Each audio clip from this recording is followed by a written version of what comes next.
reached Conversations with Mr. A. This is your host, Anthony Abastilla. Thank you for listening. Let's get right to the episode.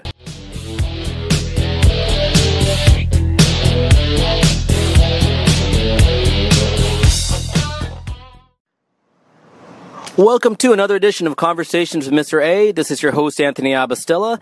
So for this week, my guest is Chris Barnes, who works for a trucking industry. Thank you, Chris, for being here. Thank you very much, Anthony, for having me. It's a great pleasure. So, Chris, let's get started. Can you explain a little bit about your background? How did you get involved in the trucking industry, and what licenses and things did you have to go through? Yes, thank you very much. Well, I started my career in the Navy 20 years ago as a medical field.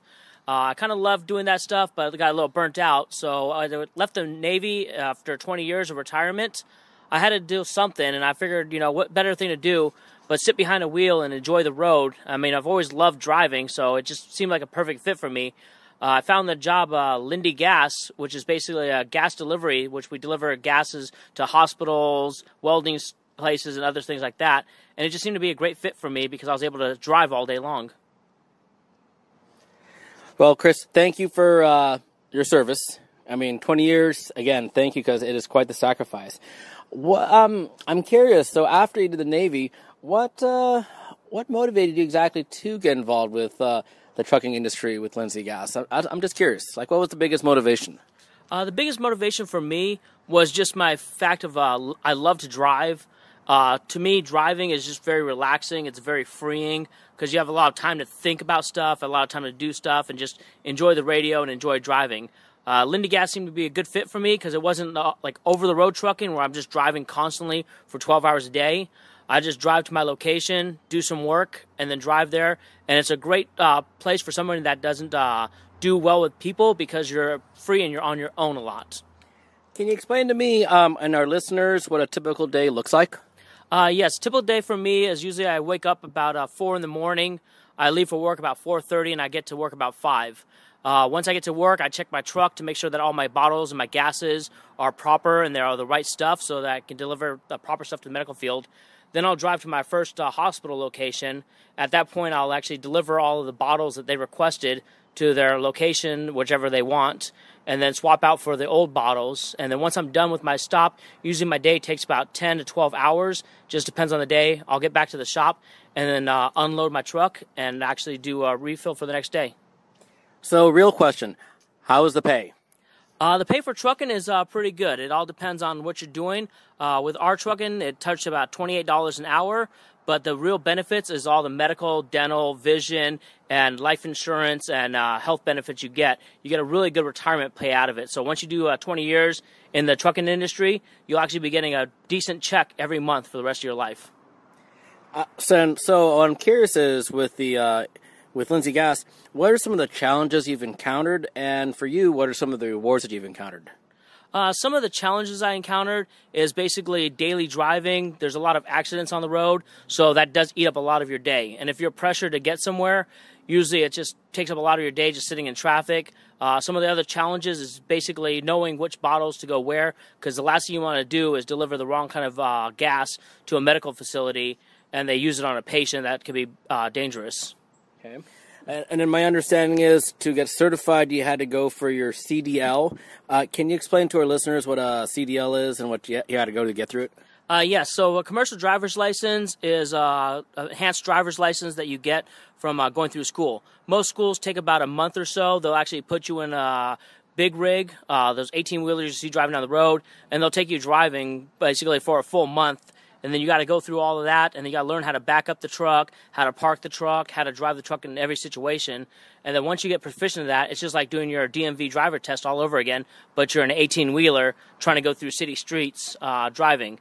It's really fun to do. The course costs you about $5,000, but if you're one of the people that you can't afford it, you can go through places like WorkSource, and they'll actually help you out with getting your schooling done. Okay. What advice would you give to those who'd be potentially interested in joining the trucking industry? For right now, the trucking industry is a great industry to go into because there's a lot of different things you can do. So you can do gas filling, you can do the bottle service like I do, you can do moving trucks, you can do 18-wheelers, you can do a bunch of different things. So the sky's the limit on what you want to do. And if you're not happy with what your trucking is, you just go to another company, and there's a lot of them out there that actually do good for you. Okay. Can you tell me the differences? Because you mentioned it's a 12-hour day, so it's a long day. What are some of the challenges that you face between balancing, the work life and then the personal life? Because I'd imagine you've got to be tired when you get home. Yes, so most days are the 12-hour days, but with my company, they actually are really good on us. So if we tell them that we need a certain time off, they'll actually adjust our schedule to where we have a lighter day, and that way we can get off a little bit earlier. Just depends on what trucking industry you're with. Some of them have you home every night. Some of them have you home every 3 or 4 days. So it all depends on like what you want to do. But my trucking industry actually works great with us. So I'm able to get off when I need to get off, and I'm able to take care of my family life if I need to take care of them. Okay. Can you tell me about a story that, can you tell me like some of your most entertaining stories, or stories like, okay, yeah, this is really awesome, and then maybe a story where it's like, okay, this was kind of challenging? Yeah, so a lot of my stuff is I got the same customers over and over again, so you get to know a lot of them, you get to know a lot of their background stories, and whenever you need help, most of the time you can call them up, and they'll actually come out and help you out with doing this stuff. Some of the interesting stories you meet some interesting people, and when you actually learn a lot about the gases, you're able to educate people. I had one guy that was doing a certain growing of plants, and he wanted the carbon dioxide to help grow the plants. So when I talked to him about growing it, he told me that he'd open the bottle and just let it flow in the room. And I had to educate him that that's very dangerous as far as asphyxiation and death hazard.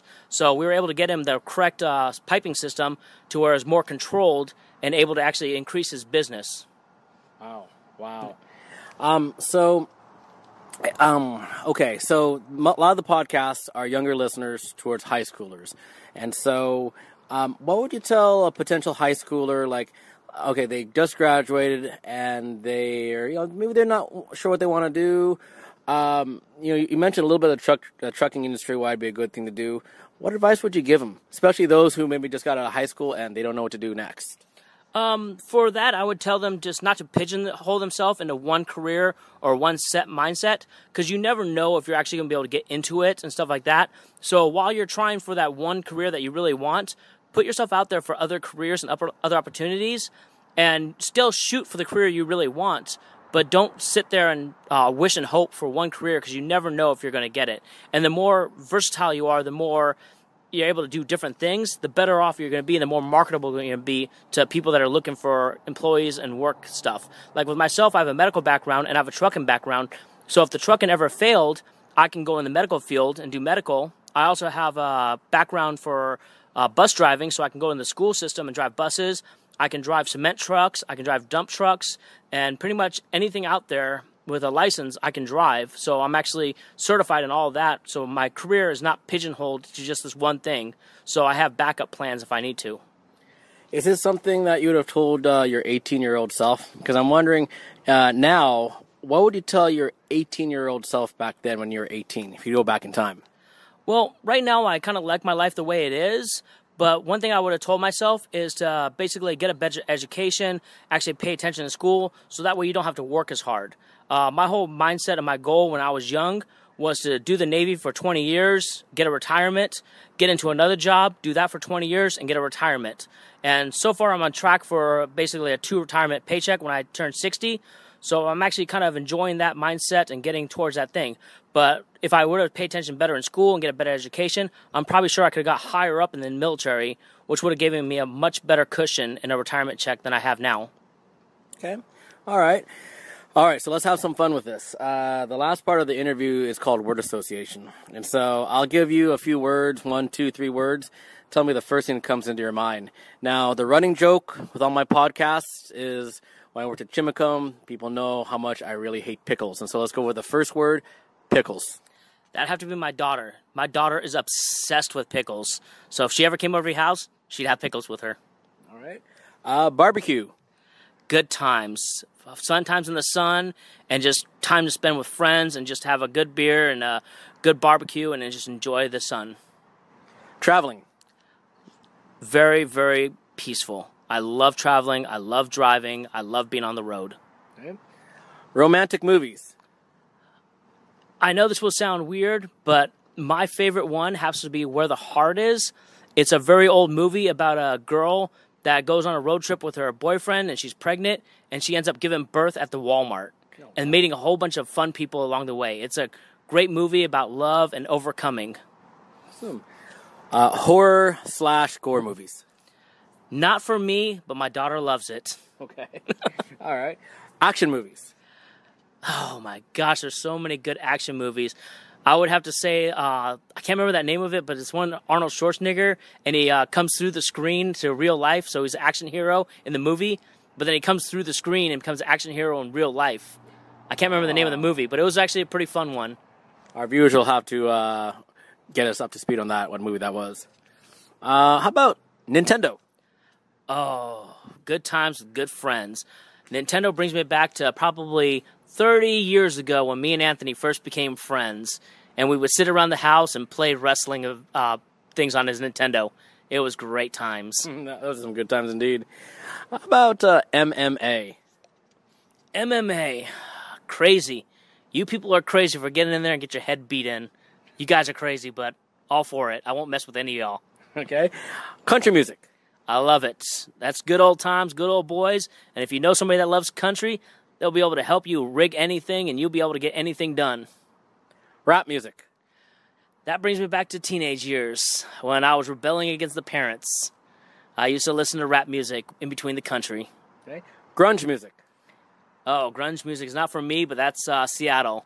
A lot of grunge in the 80s and 90s. It was the king of grunge in Seattle. Okay. Dirty, bad hygiene. That has to be depression. So when you see somebody with bad hygiene, you see somebody with bad stuff, usually it's a telltale sign that they're very depressed and they need somebody to talk to. So don't shy away from that person that smells, because they probably need a friend. Dove soap. Irish Spring. Okay, all right. Okay. Pepsi or Coke? I'd have to say Coke. I'm more of a Coke fan than a Pepsi fan, so I have to go with Coke. Okay. 7-Up or Sprite? Sprite, definitely. Okay. All right. Finally, any last words you would like to tell our listeners? Don't put off your schooling. It's only 18 years. It's only until you're 18. So just go through it, get the best education you can. And then that way, if you want to go to college, you'll be able to get a college degree. There's plenty of time in the afterlife to just be able to have fun and do stuff when you're an adult. So don't push off schooling. All right. Thank you so much, Chris, for taking the time to do the interview. Thank you very much, Anthony. I appreciate your time. And that concludes this edition of Conversations with Mr. A, featuring Chris Barnes. One thing I can tell you is Chris is actually one of my best friends, and he's got a heart of gold.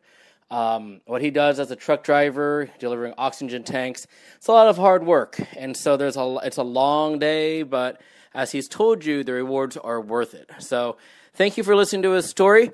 Stay tuned for future editions of Conversations with Mr. A. We'll talk to you soon.